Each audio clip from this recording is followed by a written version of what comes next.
नमस्कार, मैं सफीक खान और स्वागत है आपका खबर कनेक्शन में। हाजिर हुए हैं छत्तीसगढ़ की बड़ी खबरों के साथ।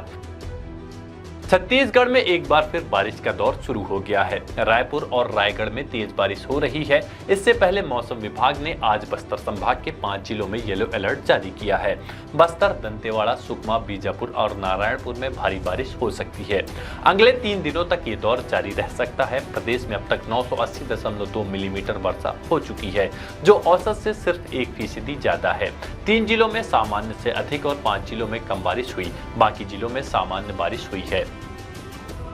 छत्तीसगढ़ के प्राइमरी स्कूल में नियुक्त 6,285 बीएड डिग्रीधारी शिक्षकों की नियुक्ति निरस्त हो जाएगी।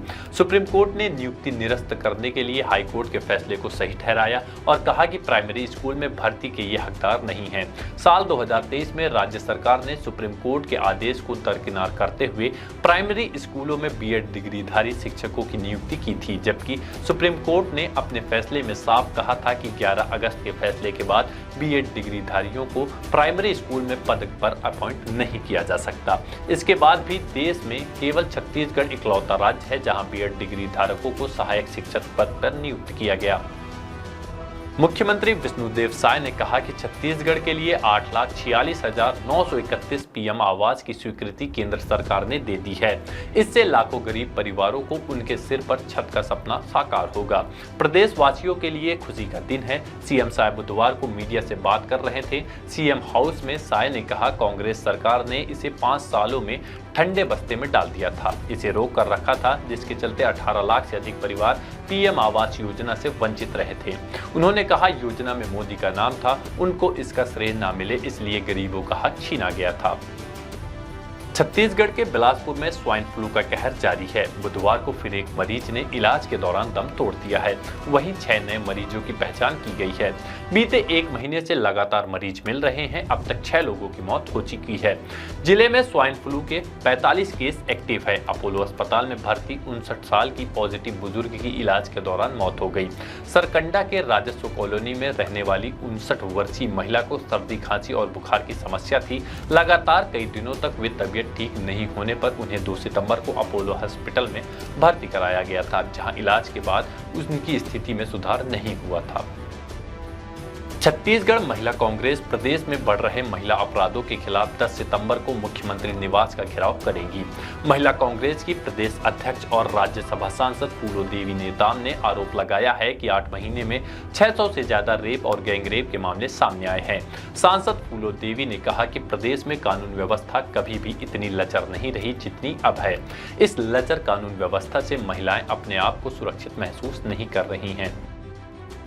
छत्तीसगढ़ के बलौद में शिक्षक दिवस के दिन हेडमास्टर ने घर में फांसी लगाकर आत्महत्या कर ली। देवेंद्र कुमार ठाकुर डोंडी ब्लॉक के ग्राम ओडगांव में प्राथमिक शाला में पदस्थ थे।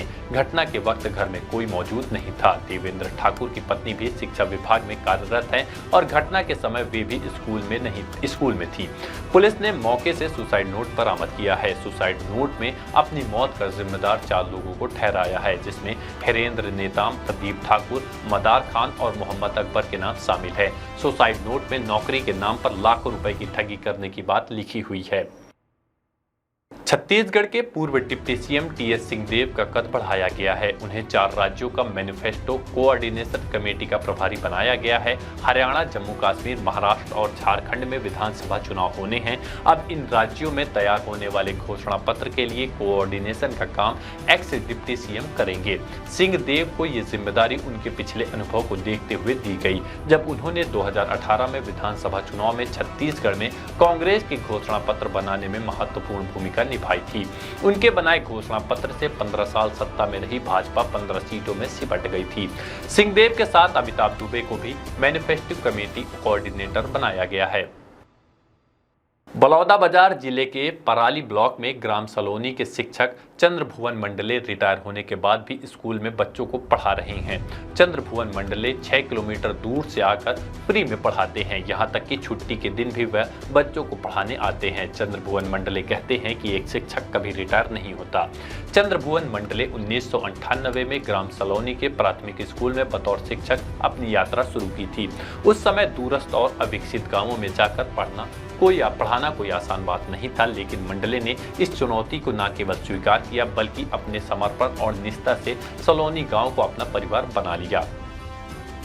छत्तीसगढ़ में बस्तर दशहरा के लिए इस साल करीब 1,50,00,000 रुपए का बजट तैयार किया गया है।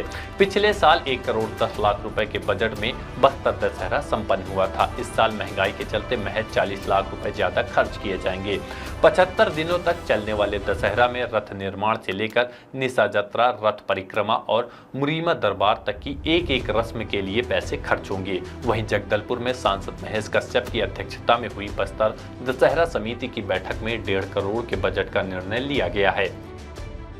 छत्तीसगढ़ के भिलाई में संचालित निजी इंग्लिश मीडियम स्कूल में 5 साल की छात्रा से लैंगिक छेड़छाड़ के मामले में दुर्ग आईजी रामगोपाल गर्ग ने जांच के लिए एक नई टीम गठित कर दी है।